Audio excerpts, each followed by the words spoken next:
Welcome back once again, everyone. This is the Chapter 7 lecture series for your textbook, Give Me Liberty by Dr. Eric Foner. This lecture series is entitled Founding a Nation, 1783 to 1791. The first section is America under the Confederation. The focus question for this section is, what were the achievements and problems of the Confederation government? The first written frame of government for the young United States were the Articles of Confederation, passed in 1781. The Articles really reflected the general fear of centralized authority that was born from the ethos of the Revolutionary War and the conflicts between the colonies and Parliament and the King in Great Britain. So the Articles really sought to balance national cooperation with that fear of that central power. It only had a one-house Congress without proportional representation based on demographics or population. There was no president, no federal judiciary. Congress had no financial resources as it could not levy taxes or regulate interstate commerce. The levying taxes part was a serious issue because without any sort of federal revenue, it was very difficult for the national government to operate. It was essentially beholden to the generosity of each individual state to provide funding for the national government, which was especially problematic at this time because most of the states were still very much in debt from the Revolutionary War. Any amendments to the Articles required unanimous approval of the states. All 13 states had to approve any amendment, which such a general consensus was also something very difficult to achieve in this time when each state was generally very much attuned to its own particular interest. The national government was relegated essentially merely to powers of war and foreign relations. The individual states held the majority of the sovereignty. So essentially, the government under the Confederation was a very loose-knit organization, essentially more like a mutual defense agreement and a mutual diplomatic agreement when it comes to foreign relations. So essentially the structure was more akin to something like the European Union is today, rather than a more centralized national form, which would be what the American government would evolve into. The Confederation period in American history is one that was wrought with many difficulties as the young nation struggled to come to terms with how to govern itself. But one area where the Confederation government was somewhat successful was in its dealings with the Western lands. All that territory ceded to the young American nation in the Treaty of Paris that concluded the Revolutionary War. All that land between the Appalachians and the Mississippi River. But of course, there was the issue of all the people who were already there. Over 100,000 Indians already inhabited that area. So the first issue was what to do about the Native Americans. Well, Congress claimed that the Indians had essentially forfeited their rights to the land because they allied with the British, which was true for quite a few of those Native American tribes. But Congress also ignored all the tribes that sided with the Patriot cause, a very convenient omission on their part. The desire by Congress was to balance the colonial settlers' access to Western lands with the avoidance of endless conflict with Native Americans. Many leaders tied national prosperity to farmers gaining access to more land. Remember, land was the key to self-sufficiency, to the establishment of economic independence, which was that prerequisite for political opportunities and political engagement in the young republic. The Federal government also saw land sales as a potential source of revenue, a very key point, especially during the Confederation period when Congress had no power to tax and had no essentially revenues of its own in which to operate. There was also considerable speculation by private land companies in those western lands who pushed Congress and state leaders to further allow access and figure out some way to manage how the western lands would be distributed and organized. One of the first things that Congress had to do regarding the western lands was to convince all of the states to give up their own claims to those western lands. The original charters for the 13 colonies from Great Britain generally extended their borders all the way to the Pacific Ocean. So therefore, all of these new states had their own claims to all of that land that was ceded to the United States in the Treaty of Paris that concluded the American Revolution. And often many of these land claims conflicted with one another. So it was very difficult for Congress to adjudicate between the states all of these competing land claims and to convince them to cede all of that land to the federal government, which could then organize it under a more federal kind of structure and system. Of course, as Congress and the states were arguing back and forth about competing land claims, American settlers continued to pour into those western lands. The settlers had a belief that possession of lands was an essential element of American freedom, and they generally ignored Indian land titles. They demanded that the government sell or give away land, endlessly putting pressure on the federal government and the states to come to some sort of agreement and to begin to legally disperse and dispense with those federal lands. And of course you had the phenomenon of squatters who would just come and lay claim to a piece of land and essentially dare the government or anyone else to remove them from it. Congress worried about the settlers, whom they saw as rowdy and unrefined, and were very anxious to get some sort of organization to those western lands so that it could begin to develop government and civil society which could help civilize these rowdy and unrefined settlers and bring them in to the political fold of the young United States. One of the first issues that Congress needed to settle was exactly how the western lands would be organized. Would they be directly controlled by the federal government, or would they be allowed to develop their own independent political institutions?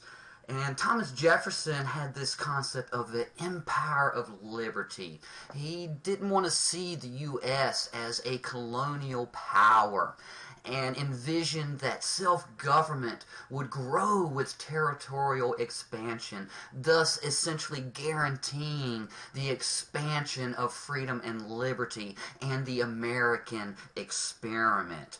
Congress essentially agreed with Jefferson's concept of this empire of liberty, and in the Ordinance of 1784 established how the stages of self-government would develop in these western territories. First, the area would be divided into individual territories which would be controlled by Congress, but as settlers would come into the region and once the population hit a specific threshold, they would be able to organize territorial governments, organize a constitutional convention, and eventually claim and apply for statehood itself within the federal structure of the American government.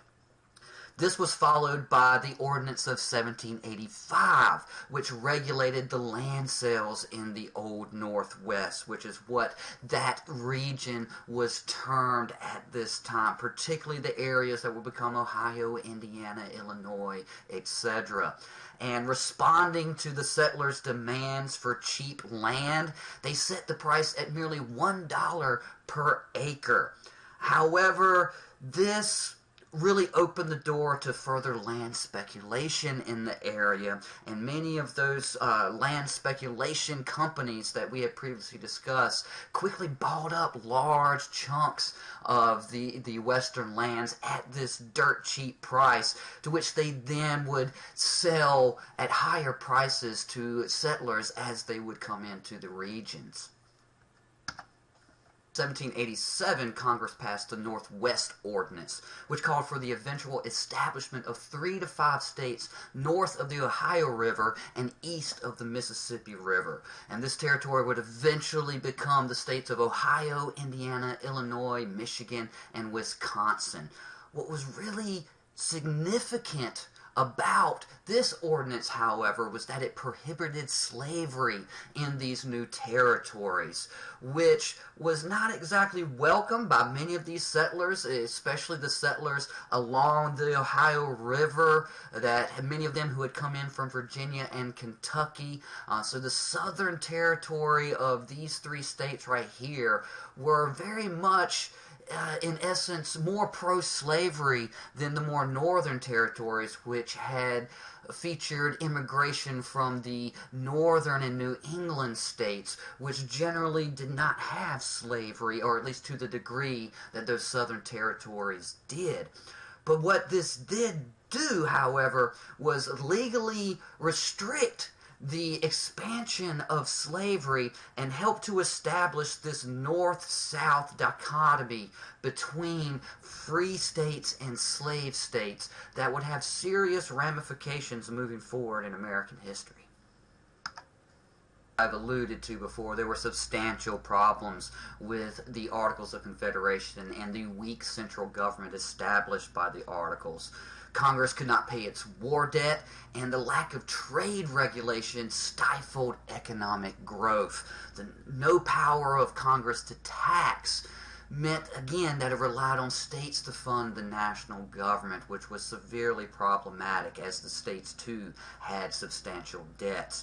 Each of the states adopted their own economic policies, which strained indebted farmers and urban craftsmen with taxes and tariffs and other regulations that impeded economic growth. There was also no economic coordination between the states, so interstate commerce and trade was often very problematic, with many of the states imposing various restrictions and tariffs on other states, which very much also increased the impediments to economic growth and a more cohesive national economic paradigm. Many of the states printed large sums of paper money, which led to inflation and postponed debt collection, which creditors vehemently opposed. And all of this economic turmoil and the fact that the federal government had no real way to regulate or adjudicate any of that caused substantial civil unrest during the Confederation period, which further threatened the powers of the federal government. All of this turmoil came to a head in 1786 when Daniel Shays, a Revolutionary War veteran from Massachusetts, led a revolt by debt-ridden farmers whose lands were threatened with repossession. The revolt was put down by the Massachusetts militia with very little violence. The rebels generally stood down in the face of the armed militia. But the threat that the rebels posed and the potential violence that could have resulted very much scared the status quo and the powers that be, and not only Massachusetts, but the other new states as well. And the rebellion known as Shays Rebellion generally persuaded many influential Americans that the national government needed to be strengthened because the democratic impulse in their eyes was out of control. Some actually now claim that the danger to individual rights came from the people and public liberty, the so-called tyranny of the mob, not so much from centralized government itself. That just maybe centralized government was important as a break on the more radical impulses of the democratic masses. problems with the Articles of Confederation, especially that weak central government, and the threat posed to national cohesion by such events as Shays Rebellion, led to the rise of a more nationalist movement known as Federalism in the 1780s. This was led by men like James Madison, who you've seen here, and especially Alexander Hamilton, who was the most vigorous proponent of an energetic federal government. These men were fearful of the democratic excesses displayed by events like Shays Rebellion, and both believed in enhancing national authority to prevent further incidents of that sort and to help unify the young nation and project its power onto an international stage. They also had influential economic interests pushing for a stronger national government. Those creditors, those lenders, they wanted their money back. And urban artisans generally desired tariffs against foreign competition, something that a strong national government with the ability to tax and regulate interstate and intrastate commerce only had the authority to do. That concludes part 1 of our Chapter 7 lecture series. As always, study hard, and I'll see you soon.